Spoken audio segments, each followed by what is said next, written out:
opinion about him. But Joe Foster is a professional race car driver and team owner. He's been driving professionally for over 31 years, and really since the top level of American and European sports car racing since 1998. He has scored multiple race wins and multiple pole positions, earning the nickname Front Row Joe from his peers. He won the overall Grand Am championship in 2008 in a Ford Mustang. He has driven to podium finishes for other manufacturers as well. These include Mazda, Porsche and Ferrari. Joe nearly won the 2011 24 Hours of Daytona after he and his co-drivers led for 8 hours. They finished third, which is still on the podium, so I definitely count that. And Joe has competed in the world's premier endurance race, the 24 Hours of Le Mans in France 3 times, once in a Ferrari and twice in a Porsche race cars.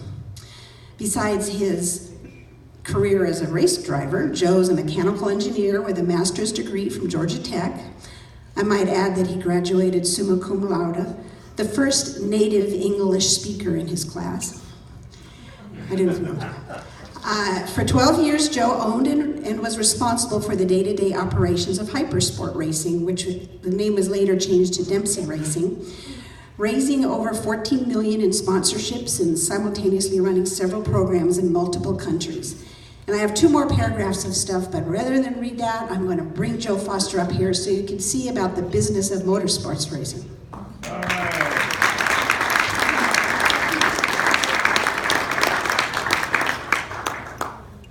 Wow. I know how much I love my kids. It must be interesting for her to be up here. I want to say, first of all, I definitely think I'm the luckiest guy here, primarily because I've been able to go off and live my dreams, although I'm the card-carrying member of, be careful what you ask for. But also, I'm an incredibly long-suffering and patient mother who let me sort of eschew the family business, which was join the Navy. We were from a Navy family, and my grandfather retired to Solana Beach in 1970. By the way, Miley's brother went to San Diego High School in Encinitas, Teddy, so you know. And I grew up there, and when I was 8 years old, my grandfather and grandmother gave me a book on Formula One racing. I mean, you know what Formula One racing is? Where the wheels move up and down because you can look at them. And you turn right and turn left. If it rains, you keep going, stuff like that. When I was 8 years old, they gave me a book on that, and at that point, I became hooked on racing and decided that was what I wanted to do. And of course, being a good parent, I know I do the same thing where you encourage any sort of halfway rational dream in your kids. And in my case, my mother even encouraged not so rational dreams on occasion, like this. And so instead of going to Annapolis, I moved to England by myself when I was 17, because I knew that this kind of racing, the kind I wanted to do, that's where it was based. So I lived upstairs at a pub near a racetrack called Silverstone when I was 17, and sort of walking around with my helmet in my hand, and eventually I got an opportunity to race, and have had an amazing ride since then. As you well know in your business and your daily lives, you start with a plan and then it changes 100 times. So I had a plan. I was going to conquer the world and be a Formula One driver, but in the end that plan didn't work out, but it's been an amazing ride anyway.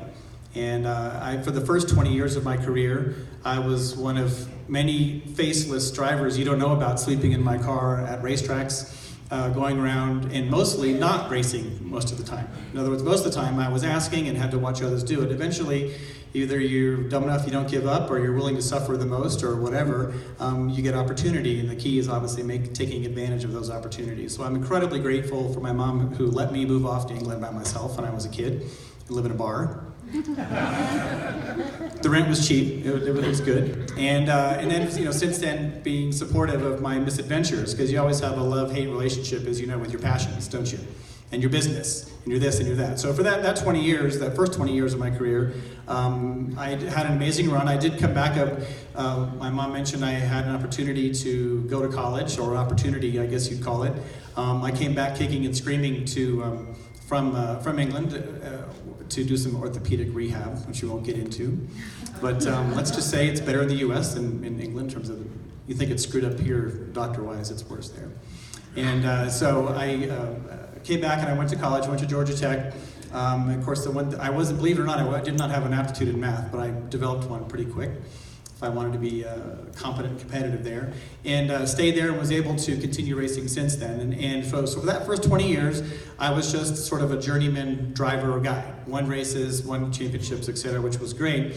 And as I approached 40, I'm 50 now. So as I approached 40, I realized, well, how am I gonna keep going? So one of the gentlemen I was driving with, in sports car racing, I sort of evolved into endurance sports car racing. So there's 24 hours of Le Mans, 12 hours of Sebring, stuff like that, where there are multiple drivers and a car. The car keeps going on the track, rain or shine, and then every couple hours you switch who's driving it when you do pit stops, right? This all happens very quickly. And my co-driver at the time wanted to be in, be in the business of racing, which I think is not the sharpest thing now and then. You've heard the saying, how do you make a fortune racing, is you start with a bigger one, right? Like I think airplanes and boats, there's probably several analogous things that go there. And so my co-driver basically bought the team I was driving for and gave me half of it. Said, right, we're going to set you up. You're going to be a team owner now, but you get to keep driving. And obviously, then as I discovered the other side of the business, I had no idea what these people were dealing with that I worked for that signed my checks. Is, as you know, because you're all in the same world yourself. Once you take ownership of something, all of a sudden you have job descriptions you never would have thought of, right? So I'm doing everything, including, yes, cleaning the toilets. And honestly, though, it was a great opportunity for me because we grew the business. You approach it from a regular standpoint of basically we became a small high-tech manufacturing company. We had at one point in 2012 and 2013, we had 32 full-time employees, up to 70 on the weekends at different racetracks running different programs. I had 10 engineers that worked for me. But guess who had to go sell all the sponsorship for this? Then guess who had to fulfill the sponsorship, because I was the only one that actually understood or remembered what I had sold. And then, oh wait, I have to go drive the car, and then I come back, and then you've got the guests over here, and then you've got the, all of these things come into play. So really, I think you would all agree, because you're probably all in the same boat yourself, what I became was your garden variety small business owner. Is that a fair statement? People look at racing from the outside and they think, wow, this must be really exciting and it's glamorous and it's this and it's that. So that's the cake that I get to eat on the weekends on TV, but baking the cake is the rest. And I've had an incredible run. In this last 10, 12-year period, I had a business partner that was able to generate some media value, so we leveraged that media value, we sold it, we did everything you could to beg, borrow, and steal your way to basically keep the wheels turning and keep the business moving forward. And it was an incredible run. I've had these opportunities to basically drive other people's race cars, which is the best kind of race car, by the way, is other people's. Again, boats, planes, maybe horses too. Discovering with my younger daughter and horses. The best kind of horse is someone else's. Yeah. It's good. And so really, it's been quite a wild ride. So honestly, I've lasted longer than my sell-by date career-wise. I'm lucky in that I continue to drive. I came to a conclusion, as well as my partner, that we really wanted to sort of stop the business side. It's easy to stick your head up out of the water, take a breath, and go, wow, what happened in the last 10 years? Where are we now, and why did we get into this? And I remember when I moved to England when I was 17, I just wanted to drive so bad I could taste it. I would do anything it took to be successful in the sport, as long as it was legal, ethical, and I can sleep at night on that. And yet you wake up 30 years later and you look at what it's cost you in your life, and then what lessons can you learn. And so I made a decision to go back to my roots, focus on driving, and then honestly leave the sport as a business and focus on other business. Do something else outside the real world. I figured I'd turn 50, I might as well get a job. Right? So I am still driving for a living. I'm lucky enough to still have the phone ring once in a while, and so I'm racing in Europe mostly this year. I raced in Dubai last month, and I'm racing in England. Where am I racing in? I've been hit on the head a couple times. Italy next month, and I can still shuffle toward the car. Like I said, I'm a little sore now and then. But the last few years have been hard on me physically as well. But still so many great stories and lessons to learn. So I will say though, I'm going through an interesting transition that I wanted to share part of my journey and that transition with y'all, which is moving out of the circus. Because I basically went off and joined the circus when I was 17. Okay, now I got to get off the train, and what do I do with that? What lessons have I learned? And as you can see from the pictures here, we've had some success, but also in the end, I had to be a small business owner. So I'm trying to take some of those lessons with me. What did I learn from racing? What did I learn from successes or failures? Because remember, most races, you don't win. Usually you lose. So the question is what do you take from that? How do you turn it into something that still is fulfilling, and how do you learn the lessons and move forward? I will say that the best thing about racing is whatever you come to the track with, however good or bad it is, 2 weeks later, you get to try it again. You know, as bad a golfer as I am, and I'm bad, however, you can call me Mr. 8-Putt. I might be front row Joe in one sense, when I'm Mr. 8-Putt in another. You know, there's another tee box right next door, and you can start over. And that's the same thing with racing, is that you have a pretty frequent read on how you're doing. And so having done it right and done it wrong and won it and lost it for so many years, I've learned a lot of things I think apply in business that you all as small business people, or maybe working in bigger businesses, or with your personal life, might be able to learn a couple of these lessons or take them. So I have some analogous things I learned from racing that helped create success on the track that you might find useful. Or honestly, you're probably already doing those things. The fact you're sitting here means you probably have already doing some of these things, and maybe this would help quantify it or describe it or define it, where you could then help share it with others. So, what can I take? I'm going to share with you 2 lessons that I've learned. One is, it sounds kind of boring, but it's process oriented. Basically, we were a small high-tech manufacturing company that picked up everything that we did or knew and put it in trucks and left with it every 2 weeks. And so you have a very specific process. There are the way you prepare the cars, the way that you run the cars, the way that you find, honestly, racing is still marketing nowadays. It's all marketing. It's finding the money and keeping it happy. Why is it there? Having them keep spending it. You want happy money around racing, because those are the teams that generally win, right? Because it's not just parts and money, but what does money buy? Well, it buys better people. Right? And then it's a team-oriented business, so it looks like I get to eat the cake every weekend on television, but the fact is there was 30 or 40 people that were baking the cake, and that we all had to work together. And that each of those things have a process. And I will tell you that, because I fell on the good and the bad side of this whole thing over the years, is all these different processes, how you prepare a car, how you drive the car. You need to get sort of automatic, get by rote. Now be willing to improve the process. Stop and look at it now and then with experts other than yourself, because it's easy to get in a fishbowl and forget what everybody's doing.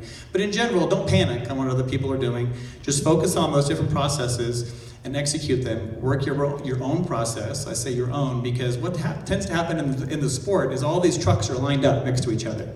And everybody shows up at the track and unloads the cake they baked. And everyone starts to go sniff on everyone else's cake. In first practice, who's going fast, who's going slow. And really you find that everybody gets too obsessed and too worried about what other people are doing. You're not thinking about what you're doing, and then you start not paying attention to it. So the more you keep your blinders on sometimes and just focus on those processes inside the car, and I'm going to show you some clips later, it looks incredibly busy. It's a very visceral experience. You're braking, you're turning, you're stopping. It's very, crazy looking inside the car, but honestly, all of those are basic, simple processes. The better I got as a driver, the more those things were all in my subconscious. Give yourself a break to think strategically, to think globally, to look far down the road, which is going to be our next thing. And you'll find that your results get better. There are so many folks I found in the paddock that were always upset, and I was that guy for years, obsessed on winning. I want to win so bad I can taste it. What do I got to do to win? It's all about win, win, win, win. And you become so into that, you completely forget what you've got to do and what your process is to get there. But if you just lay all that aside, it's all white noise. Just turn off the white noise and focus on the things that you know, the things that you do in your team. Look at all the processes, the preparation of the car, the pit stops. These races are won and lost by pit stops. We'd spend hours, hundreds of hours, back at our shop where we built a fake pit wall and did all this stuff practicing pit stops, for example. I can work really hard over a 2-hour period and claw 3 seconds back on a guy, and then if we lose 15 in the next pit stop because one guy makes a mistake, then you're done. And honestly, most of the time it went the other way. The pit stop crew would make up for something dumb I did, usually. on track. But it's all of those processes, and if you sit back and look at those processes and just work them and don't worry about the results, I guarantee you things are going to get better. Have you found this to work in your business? The more you get wound up about what other people are doing, it's a downward spiral. It really is. All right, so I think that's the main thing to think about. That one of the lessons I'm taking into my business life is how to focus, be process-oriented, but then step back from that and keep your eyes high and make sure that you're having your vision where you want to go, which is the second thing I want to share, is developing situational awareness. One of the main things we teach in driving, I did teach racing for 10 years as well. That's what you do like when you're an actor. What do you do when you're not acting? You wait tables, right? All right, so I was teaching for 10 years, and the main thing, even we taught teen school, teen driving, I've designed curriculums for those. In racing or anything, the whole goal is to look as far away as possible. Especially people go, well, God, as many concussions as you've had, how can you even see what's happening at 200 miles an hour anymore? And honestly, my brain works no better. I probably works worse than some of y'all's, I'm sure. But I'm just looking further down the track. Literally, physically, further down the track. I'm looking miles away if I can see that. Sometimes you can't, so you just sort of pray, like if it's raining at nighttime, things like that. Because in this kind of racing, you keep going. And unfortunately, again, maybe because I've been hit on the head, I've become like the rain guy. The last time I drove at Le Mans, I drove 9 hours at night in the rain. And it's funny what happens when it starts raining, everyone just takes one big step back. I guess I was like, oh, why I'm the one guy that's left in front, so get back in the car. But honestly, I love it. It's incredibly peaceful. I've developed a love for nighttime, racing in the rain because you can make it, you're so by yourself. And that's something I found over the years, talking about focusing on your process, is the only place I had any peace and quiet was in the car. When you look at all the other stuff going on. But keeping your eyes on the track, this is analogous in the business side too, where it's very easy to get wound up about the minutia of what's going on a daily basis. And forgetting what your goal was in the beginning. And keeping your eyes focused on that. Now, it's perfectly okay, as always, to change your goal, to change your plan with competent, proper, iterative improvement, not reactive. Again, going back to the cake analogy, I'm sorry I do that, but it helped with my crew guys. If you went around to all the different teams and you took one piece of their setup, this guy's running this spring rate, I think. Ooh, they're faster than us. This guy's got his wing at this angle. They're faster than us. Look at the camber on this guy's wheel or tire. They're faster than us. And you just pick all those one pieces. But you got your own recipe you picked. At least follow through. Try the cake. See if it tastes good before you change it. In other words, everyone will start to get wound up about that. But if you keep your eyes focused down the track, it's funny, it buys you time. People ask, golly, again, how can you see down the track, or how do you avoid this accident? Or sometimes people look at minecart video and goes, oh my gosh, how'd you avoid this accident? Well, it's because I was watching. It's not rocket science. Watching ahead. Any driver on the street, any driver in a race car, or any business owner planning, keep your eyes on your target and steer toward it. It's not rocket science, you'd think, but you'd be amazed. People tend to, in the car, steer toward what they're afraid of, because that's what they're looking at. New folks come and they get into racing, or they buy a fancy car and they want to take it on the track, like in the Porsche Club, for example. They run off the road and they run into stuff, and you'd be like, my gosh, how did that happen? Well, they were looking at it. Most of the time. They were literally just looking at it. And you will always subconsciously steer toward what you're looking at, whether it's in business or in the race car. Does that make sense? And it's human response, okay? So the thing then is to develop a sense of confidence in your plan, your process. Remember I said earlier, you saw on the slide, trust your process was actually in there. Not just create and execute it, but trust it. Trust your plan, go where you're looking, and keep your hands pointed that direction. That way, you have time, and you can also, again, keep thinking strategically. So when we're driving around the track, people are, again, like, it's crazy, it's loud, aren't you scared? It's like, no, honestly, I get out, and sometimes I look back at it later, like, ooh, that was close. People ask, do you crash? It's like, well, yeah, I've crashed a lot, but fortunately, most of those I don't remember because I was unconscious. It's sort of God's way of control, delete, you just... I like that. Oh, I rode in a helicopter. Wow, I didn't know that. It's only when that's on TV and your friends see it that it's bad, But again, you get a chance to think strategically. So all of the stuff that goes on in the car, and all the stuff that could be going on in your business, the daily, again, that minutia of accounting, of sales, of customer service, of this or that. Really work on those processes, try to get them stable, but then back away from them and think strategically. So when we're on the track, honestly, you're always managing the weakest link. No race car is perfect. Trust me, I've been whining about race cars for 30 years. They're never perfect. Even when you're on the pole and checking out, well, I'd be better if it was blah, blah, blah, blah. We're sometimes very negative. Although that's changed. Once I started writing the checks, everything the past 10 years, I got real quiet on the radio. Because when everything we would always complain about was going to cost money. So it's funny how you get very quiet.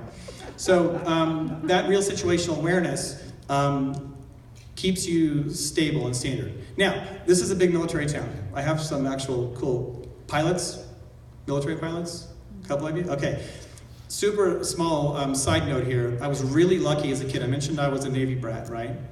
When I was a little kid, I got into go-kart racing when I was 11 years old, courtesy, the fault of this one book. And I really had a great mentor in my go-kart days. Guy called John Roach. His call sign was Buck. He was the chief pilot at the Top Gun school at Miramar Naval Air Station in San Diego. So when I was a kid, he was the main influence of my life. I won a national championship in karting in a go-kart that he and I built together. Every day I was the little urchin kid hanging out in the hangar at Top Gun back when nobody had it or cared about insurance and things like this. And I was always the little weird kid in the engine shop borrowing tools, and Roach really was an amazing influence on my life. And he, honestly, I will say, I blatantly stole the whole concept of situational awareness from him, because I got to sit in the back a couple times when I was 11 years old at the Top Gun classes, with him up there talking, with his, remember his sticks with airplanes? They're dogfighting, they're doing this and they're doing that. Situational awareness, 3 really critical things that he would always hit. Fly the plane. Seems basic, doesn't it? But you get so obsessed on what you're doing, you forget your direction, you forget to steer and look at what you're going to. Fly the plane. 2, where's the bad guy? And where's the ground? And this from, a guy who in his early 20s had 4 kills in Vietnam as a fighter pilot, and obviously knew what he was doing. At Top Gun, he was there for 10, 15 years and never lost once. And so he knew what he was doing. Same thing in racing, drive the car. Make sure you're not going to run into anything, and then worry about setup or strategy or this or that. So that's where you would start to play roles in the car as well, and the pilot, he did as well. He would talk about these different roles you play. You fly to the fight, you're being conservative. You're driving the car, you're being conservative. You get to the fight, you're very aggressive, and then you have to back away. Same thing in racing. I'm going to show you some video clips here shortly that talk about 3 different roles. How am I doing on time? We have 8 minutes. Okay. She always made sure I was always on time. So there's role-playing as a driver, and there are 3 things I wanted to chat about. There's an aggressive part, a strategic part, and a patient part. You wouldn't think any race driver could ever be strategic or patient, right? Just the aggressive one would make sense. Now, a lot of you have seen in-car video before. You watch NASCAR, watch Daytona 500 this week. Okay, so there's a lot of really, you ever notice how most of the camera angles are in NASCAR are on the driver? All pretty sponsor logos and all that. That's because that's who's paying for the in-car camera. It's all about marketing. And honestly, do they turn right? No, do they ever shift gears? No, they just kind of go left. So there's a lot of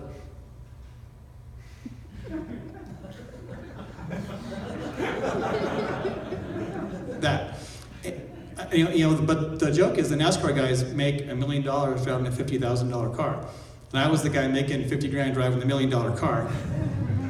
But we turn right, we turn left. There are different kinds of circuits too, permanent road circuits like you'll see from Europe that are big and wide and beautiful, and also we race on the street sometime too. So there's a clip you're going to see that's actually from a street circuit in Montreal where they still do Formula One. But Formula One, those open wheel cars, they race on the street circuits a couple places. Monaco is famous, it's the most famous Formula One race. And also this really beautiful island in Montreal called Ile de Notre Dame, and there's a park there. And we've raced there too, and I was lucky to do very well there several times in a Mazda that you'll see, but that's the more aggressive. So I want to show you 3 clips. I got dragged into this a little bit, so I'm happy to stop and talk about what's going on, because a lot of times it's just really noisy and there's a lot going on and I don't know what's happening. But I want to show you the 3 roles. There's an aggressive qualifying role. Qualifying is basically what defines the starting grid of the race, right? So you go out there, you try to find one lap by yourself, and just don't kill yourself. The way you drive is absolutely as hard as you can. You don't care what you do to the car over curbs. You don't care if you rub it on the walls. You don't care other than it's got to start one lap and finish it as fast as you can go, because that's fewer people you got to pass in the race, right? If you qualify ahead of them. Okay, so we're going to show you one of those. And that is in a Mazda RX-8 GT. It'll sound like a giant chainsaw, because that's basically what it is. It's the old rotary engine Mazda, okay? So it'll be about 9,500 RPM of chainsaw. And then you're also going to see the patient driver. Okay, now that is going to be in an amazing car called a Lola. It's an LMP2 car. I'm going to show that to you real quick. Here's some pictures. All right, so there's the Mazda in the bottom right. The Lola is in the bottom left. It's the closest thing to a spaceship I've ever driven. It looks like one too, doesn't it? Okay, and it's basically, it is a spaceship, purpose-built race car. It's a couple $1 million just sitting there, not moving. And I don't think about that when I drive them. I crashed them. So I crashed that car. Actually, the nose cone on that car was more than our first house that we got together. So I have to think about that too. But, and that car is amazing, and it's all aerodynamically optimized, which means basically it creates so much downforce or traction, only going about 70 or 80 miles an hour, it could drive upside down and not leave the road. Okay. And then the third one is Porsche, my Porsche friends. And it's a car I'm still currently driving last year and this year in Europe, and that is going to be the strategic driver. And this is what you do when you're in sort of a long-term battle with one guy in a similar car you're trying to get past. 5 minutes. All right. And in that case, you're basically waiting. You have to be there. Most races are not won. They're just not lost. Does that make sense? In other words, everybody there has a shot to win. But everybody who gets their processes right and isn't worried about winning and just doesn't let a hole come in any process, you wake up and you're like, oh wow, I just won. So when you're in this case, you'll see this one video, I'm in a long-term battle. I have been for an hour and a half, literally 90 minutes stuck behind these two Audis, waiting. Like a dog, staring at like a morsel on the table. Because I'm really not much faster than them, I just gotta end up in front of them somehow. And sure enough, eventually they get to messing with each other, and they leave me an opening, and I'm going to pass them, you'll see. And then the Lola clip is, again, the patient guy. And this endurance racing, remember there's 4 classes out there at once. There's 4 races within races going on simultaneously, so there's a give and take in traffic. And then we'll do qualifying. Which you want to see first? Our qualifying? Qualifying. Okay.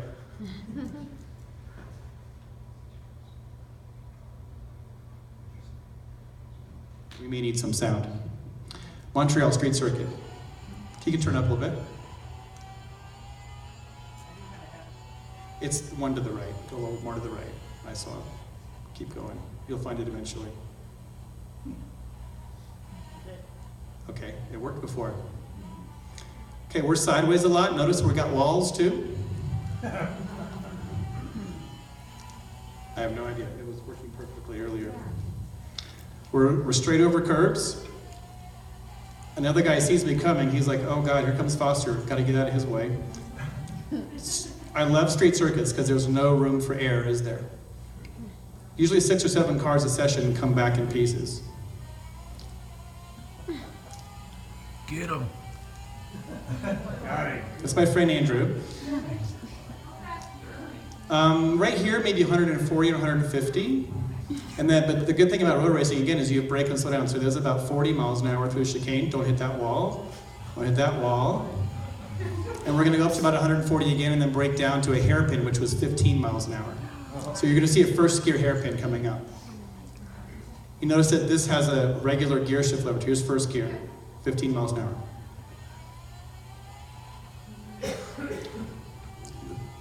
I don't know what happened. The gentleman was just sliding one of the things before and it worked.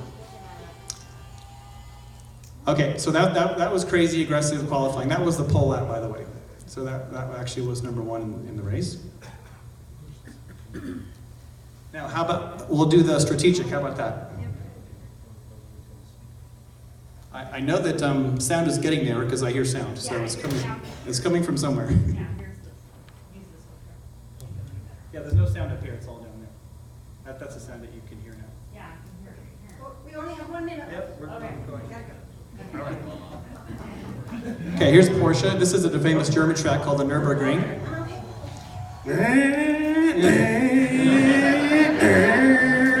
just walk through it. So these are the two guys I've been chasing for an hour and a half, basically waiting. Notice no shifting here. I'm shifting with my fingers behind the steering level. The right hand is upshift, left hand is downshift.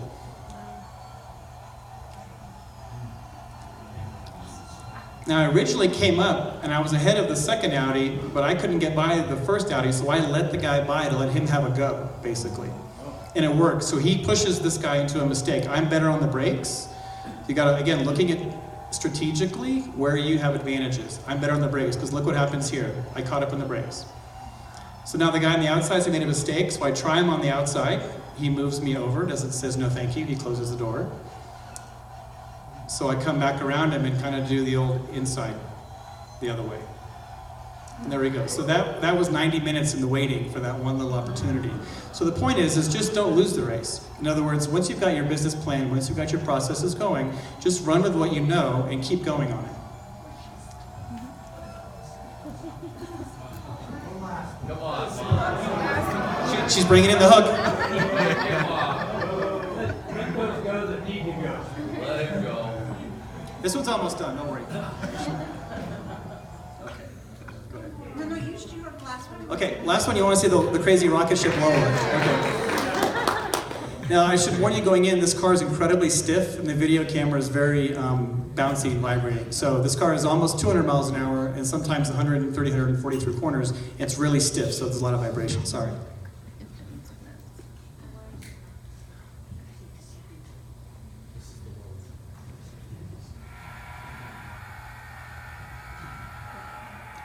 Not much visibility-wise either. So remember, this was the patient guide. There's 4 other classes out there. There's a Ferrari, there's a Porsche, and I've got to work my way through that traffic. And knowing that he didn't see me yet, so I let him go back, for example. The car is only 3 feet off the ground. A lot of times they can't see you. So we've got to wait. This is at Road Atlanta, famous track. During a race called the Petit Le Mans. So I'm waiting and waiting and being patient. And then there's a hole, so we stick it in there. Okay, you see lights on the steering wheel? That's actually the tachometer. When those lights touch each other, I know that's time to shift gears. Does that make sense? Yes. Because you don't want to look down. Right.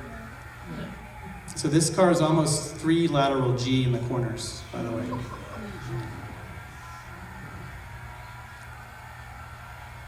I'm probably, 300 yards behind this next group of cars, but it doesn't take long to catch them. Right at the end of the straight, there's a lot of aerodynamic buffeting, so that's why we're almost 200 miles an hour right there. Now we have more traffic, so you got to put your patient hat back on again. This is a 10-hour-long race, and this was midway, so it's no time to take risks. That's the Corvette in front, chasing a Ferrari.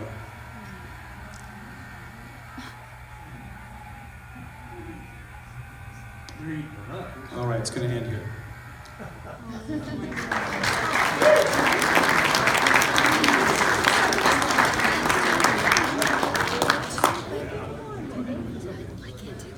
I just thought that car was so cool. I wanted to put that slide up there, like outer space.